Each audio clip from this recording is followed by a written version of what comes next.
अच्छा, जब मैंने फिल्म में जब दिखाया ना कि लड़के को पीट के आई दोनों बहनें, तो उनकी माँ बोलती कि चल छोरियों से पिट के आ गया कमबख्त, ऐसे उसको थप्पड़ मारा। तो अब जब सबने, अब तो फिल्म देख ली सबने, तो अब तो आपने उसकी बीवी ने तो बहुत मारा होगा उसको कि तू लड़कियों से पिट के आया था बचपन में। वो अभी भी है बंदा आसपास जिसको पीटा था आपने? नहीं, इतना हमें याद नहीं है कि कौन था। नहीं, उसको तो याद होगा ना जिसने खाई है। जिसको पीट के आप तो भूल गई। पर चलो, बहुत अच्छी बात है, आपने हमारे देश का नाम रोशन किया है। अभी आप रेगुलर प्रैक्टिस करती हैं, तो अभी आप कौन से कंपटीशन के लिए तैयारी कर रही अभी हैं? हमारी दिल्ली में प्रो रेसलिंग लीग स्टार्ट हो रही है, तो अभी वही चल रही है हमारी। तो आप दोनों ही एक साथ प्रैक्टिस करती हैं? जी, हम चारों बहनें एक साथ प्रैक्टिस करते हैं। अच्छा जी। पर बहुत अच्छी स्पिरिट है आपकी। और इस आप बार हम सिद्धू पाजी को मिस कर रहे हैं वहाँ पे, है नहीं वहाँ पे प्रो रेसलिंग। कहाँ पे? मैं पिछली बार ये लीग कबड्डी? आप हर जगह ही होते हैं? ये तो मुझे पता ही नहीं था। मैंने आईपीएल सुना था, मैंने क्रिकेट, मैंने कमेंट्री, मैंने पार्लियामेंट सुना था। हमारे शो पे आप मिलते हैं, कबड्डी में भी जाते हैं आप? बिल्कुल बिल्कुल। मुझे इसकी फाइट अभी तक याद है, इन दोनों की। इनफैक्ट एक फाइट में ये 12-4 से डाउन थी, मैं भी ठीक कह रहा हूँ? Yes sir, yes. 12-4 से डाउन थी और वो फाइट जीती ठोको गुरु। और फिर गीता जो मैच जीती उसमें भी बहुत डाउन थी आप। यस, जो लास्ट वाला मैच जीती थी आप, लास्ट के कुछ 5-7 सेकंड में। हाँ, आखिर 5-7 सेकंड में ये भी 5-6 पॉइंट डाउन थी। तो ये जो जुझारूपन है ना, कि आदमी का किरदार तब दर्शाया जाए जब पूरी तरह से वो नीचे लगा हो और वहां से वो उठ के आए, तो फिर उसको असली किरदार मानते हैं, स्पोर्टिंग किरदार मानते हैं। Character is not made in a crisis, it is exhibited. ठोक दो भैया एक। तो ये मैंने उस टूर्नामेंट में भी देखा जी। ये लड़ने की शक्ति, आपदाओं से टकराने की शक्ति और हार ना मानने की शक्ति, ये एक स्पोर्ट्समैन का सबसे बड़ा किरदार है। और जिसमें ये नहीं है ना, जो पुचक गया। आजकल के नौजवान मैं देखता हूं, थोड़ी सी हार होती है रोने लग जाते, थोड़ी सी हार होती है रोने लग जाते, उनको हार बर्दाश्त। लेकिन एक स्पोर्ट्समैन हर रोज हारता है। मैं खुद स्पोर्ट्समैन हूं पाजी। है? मैं खुद स्पोर्ट्समैन हूं। हमारा शो भी तो बंद हो गया, दोबारा खोला ही हमने।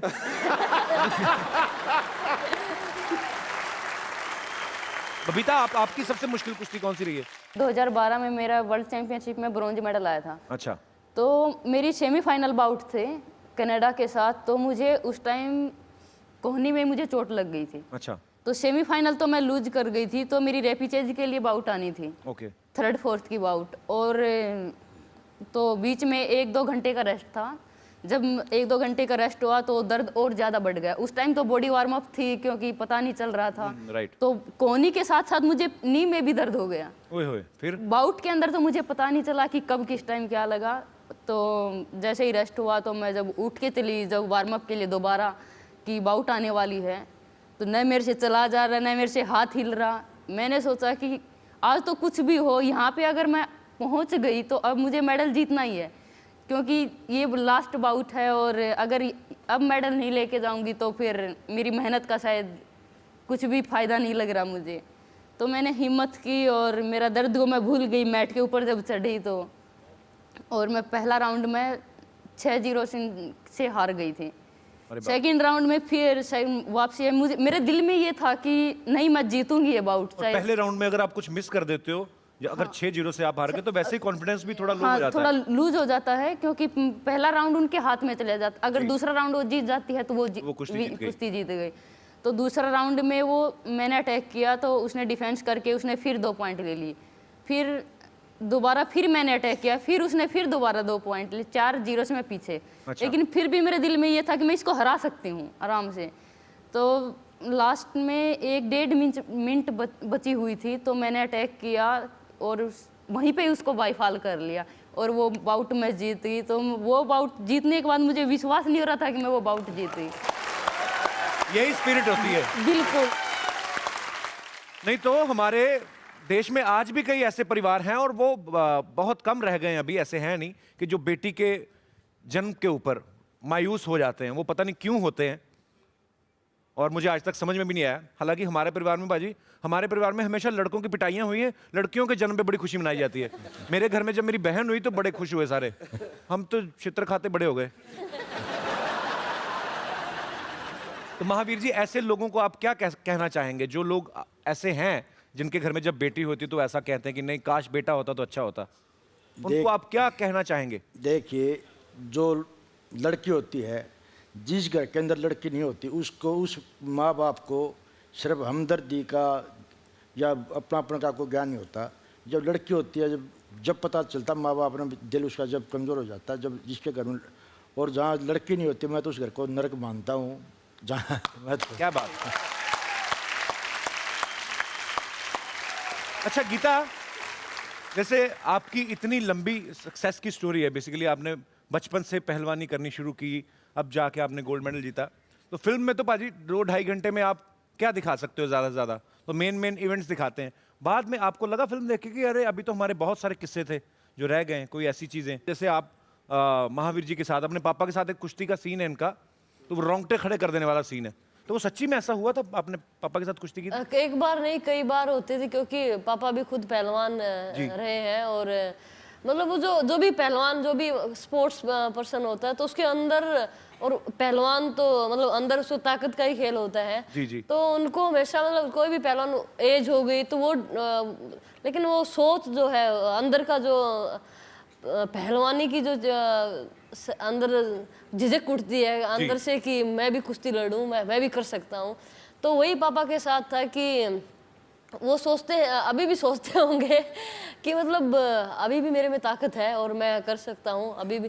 तो जब भी हम कहीं बाहर से आते थे तो पापा हमें देखने के लिए कि हम कितनी मेहनत करके आए हैं, अच्छा। हमारे में ताकत कम हुई या ज़्यादा हुई, तो देखने के लिए मतलब ऐसे सीधा नहीं बोलते थे कि टेक्निक बताता हूँ तो फिर उसके बहाने मतलब खींचना, उसके बहाने कुश्ती शुरू कर देना, तो वो करते थे हमारे साथ प्रैक्टिस। तो कभी रहम नहीं करते थे कि मेरी अपनी बेटियां हैं, मतलब पूरा पकड़ के घुमा देते हैं? कभी कभी रहम भी करते थे, लेकिन वो ताकत भी पूरी लगाते थे, देखते थे कि मतलब हमारे में कितनी ताकत है। नहीं करते थे उसको Okay. कि मैं उनके ऊपर रहम कर रहा हूँ। पर चेक करते रहते थे कि सीरियसली प्रैक्टिस कर रही हैं। सीरियसली प्रैक्टिस कर और रहे ये हैं। उसी चीज का नतीजा है बाजी, उसी का नतीजा है। महावीर जी, कभी ऐसा हुआ है कि ट्रेनिंग के दौरान आपने ज्यादा ही सख्ती बरती हो, लेकिन बाद में आप, क्योंकि उनके बाप भी हैं, तो कभी आपको अकेले में रहम भी आया हो या आपको दुख भी लगा हो कि नहीं यार आज मैंने ज्यादा कर दिया, मैंने ज्यादा थका दिया अपनी बेटियों को, ऐसा कभी हुआ आपको ऐसी फीलिंग आती? ये तो देखो, हर एक माँ बाप के सोच होती है अभी जी। अपने बच्चे को ज़्यादा जन्म ले जाओ, कुश्ती में ले जाओ, चाहे डॉक्टर बनाओ, चाहे इंजीनियर बनाओ, जी तो सोच तो हर एक माँ बाप की होती है। जी। लेकिन उसके लिए जो है ना पीछे लगना पड़ता है। आपने बढ़िया स्कूलों में बच्चा भेज दिया, आपने ट्यूशन लगवा दिया, लेकिन आपने खुद ने उसका जो नहीं जायजा लिया, इस तरह 2 महीना में इतना लड़का इंग्लिश में कैसे चल रहा है, मैथ में कैसे चल रहा है, साइंस में कैसे चल रहा है, खुद आपने जो उसका नहीं देखोगे तो मैं जानता हूँ उसका रिजल्ट तो बहुत कमाने चाहने से सिर्फ भाग्यवान होगा जो अपने आप मेहनत करके। जो फिर बच्चे की उम्र उस टाइम खेलने की होती है जी।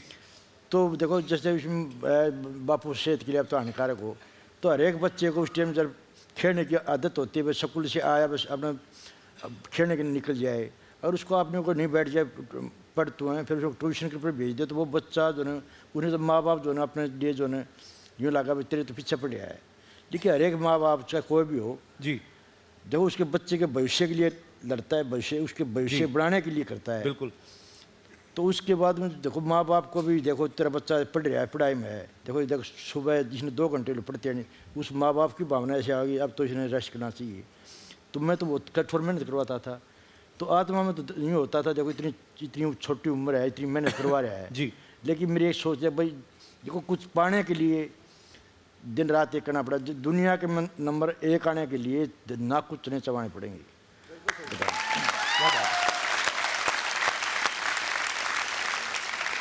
एक्चुअली ये मैसेज बच्चों के लिए है, क्योंकि बहुत बार ऐसा होता है कि हम लोग बचपन में कुछ ऐसी सीख होती है जो माँ बाप देते हैं। जैसे मेरे पिताजी कहा करते थे कि या तो अब काम कर लो, आगे जाके आराम कर लो, बाकी आगे जाके वो जिंदगी मौत तो भगवान के हाथ में। कहते या तो अब काम कर लो, आगे आराम कर लो, नहीं तो अब आराम करना है, आगे जाके काम करना पड़ेगा। तो ये बातें उस समय समझ में नहीं आती थी, तो रजाई से निकलने का दिल नहीं करता था, पढ़ने को दिल नहीं करता था। तो पर अब जाके समझ में आती हैं कि उनकी कही हुई जो बातें थी वो हमारे लिए कितनी अच्छी थी। सो जितने भी बच्चे हैं जिनके माँ बाप उनको कहते हैं कि आप पढ़ लो या कुछ कर, जो भी आपको वो करना चाहते हैं, आप करवाना चाहते हैं, आप उनकी बात सुने, क्योंकि माँ बाप ही हैं जो आपके लिए सिर्फ अच्छा ही सोचेंगे। जब आप बड़े हो जाएंगे तो दुनिया समझ आने लगती है। For more updates, subscribe to our channel, click the show links and enjoy watching the videos.